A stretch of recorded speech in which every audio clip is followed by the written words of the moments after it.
So ayun guys, naka-enroll na tayo sa Germany. I'm so excited, mag-aaral ulit tayo. We don't have a choice kasi ito lang yung option na applicable sa akin dahil hindi nga ako mabigyan ng German passport. And this is the process.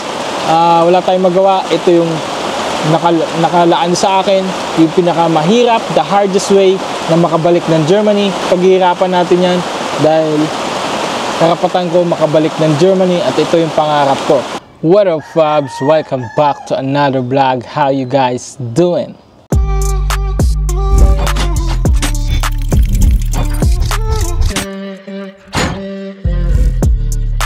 Ayun na nga guys, naka-enroll na ako sa Germany. Thank you so much sa employer ko, si Martin Heinz. Thank you so much kasi napakabilis ng proseso, lahat ng mga papers and nasikaso niya na.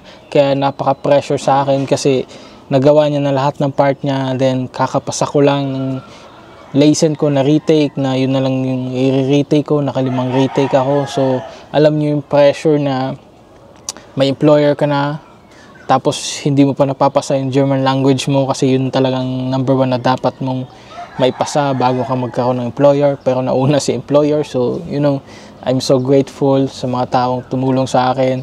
At saka, yeah, this is this is my second employer. The first one, yun nga, nauna na rin siya na hindi. Tapos nung last exam ko nung March, April, hindi ako nakapasa. So, alam mo yung feeling na parang I almost giving up kasi wala eh. 'Di ba? Parang iniisip ko na hindi para sa akin kasi nakalimang take na ako tapos hindi ako makakapasa, 'di ba?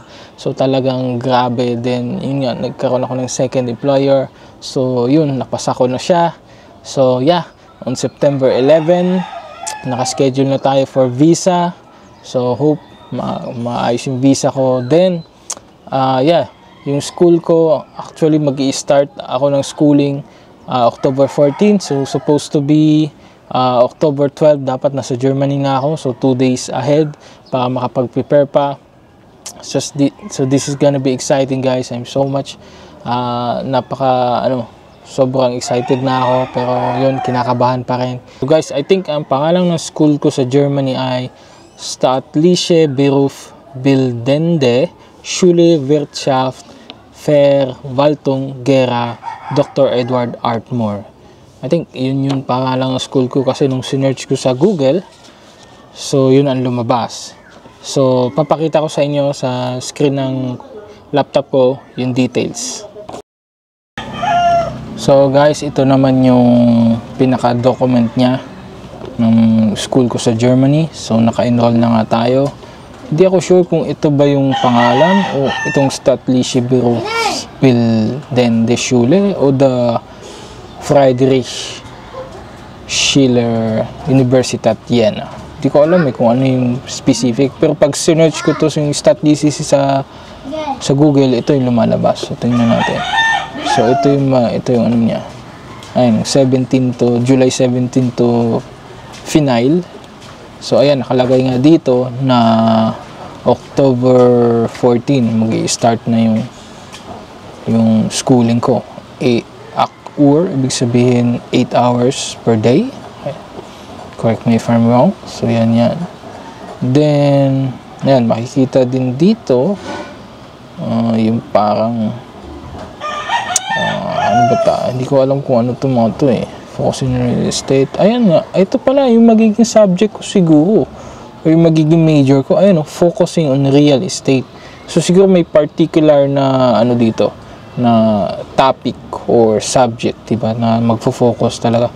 So this is interesting kasi ito talaga yung magiging course mo at magiging trabaho mo siguro after ng dual training program na to, diba?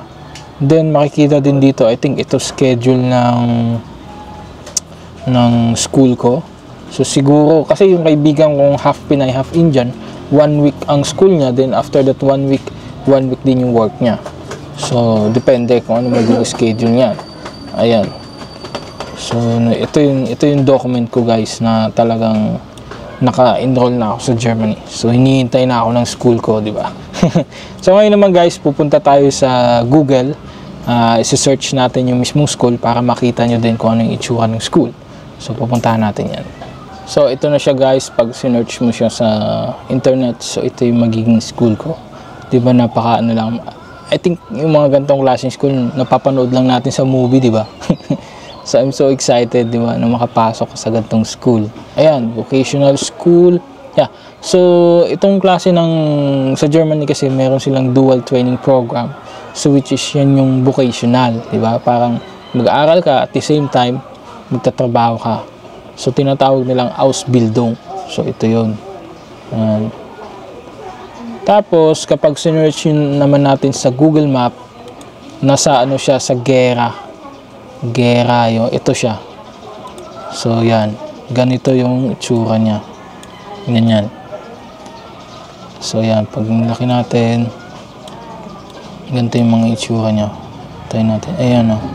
So, dito yung mga estudyante. Ayan. Ganito yung paligid niya. Ewan kung November 2022 pa pala to captured ni Google Map.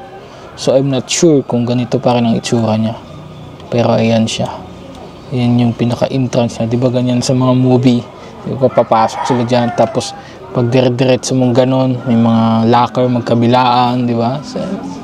So exciting. So excited. So, yung magiging course ko dito guys, Immobilien Kaufmann. I'm not sure kung tama yung pronunciation ko, Immobilien Kaufmann.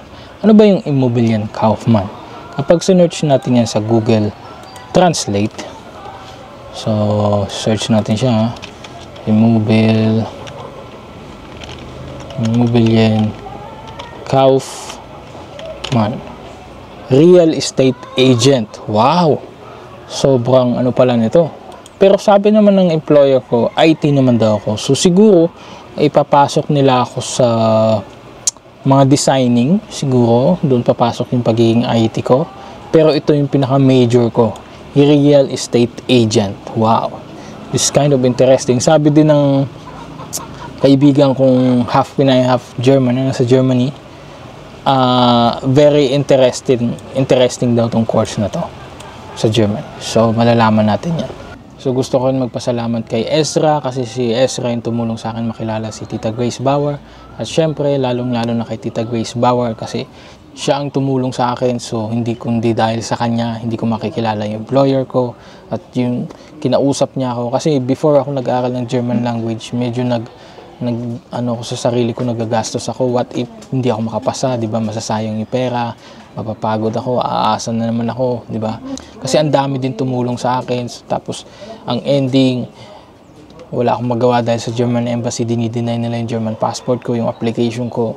So alam mo yung parang ano parang pagod ka na Pero sabi sa akin ni Tita Grace Bauer, Fab, akong bahala sa'yo, ipasa mo lang yung German language, makakabalik ka ng German. So ito na yun, napasa ko na yung German language and ginawa niya na yun, sinasabi niya sa akin, tutulungan niya ako, lahat ng papers na asikaso na employer na ako, so lahat naramdaman ko yun. So thank you so much Tita Grace, kasi kung hindi dahil sa inyo, wala, hindi ko alam kung ano na yung takbo ng buhay ko, kasi gusto kong ayusin yung buhay ko, pero alam mo yung pagkakataon, alam mo yung sitwasyon. I'm trying so hard na maayos yung buhay ko at naging kasangkapan kayo. So nagpapasalamat ako sa Panginoon dahil ginamit ko po kayong instrumento para maayos ko yung buhay ko at para matupad yung pangarap ko. So yun, for 27 years, this is the perfect time. Ito na yun, makakabalik na ako sa bansang aking sinilangan.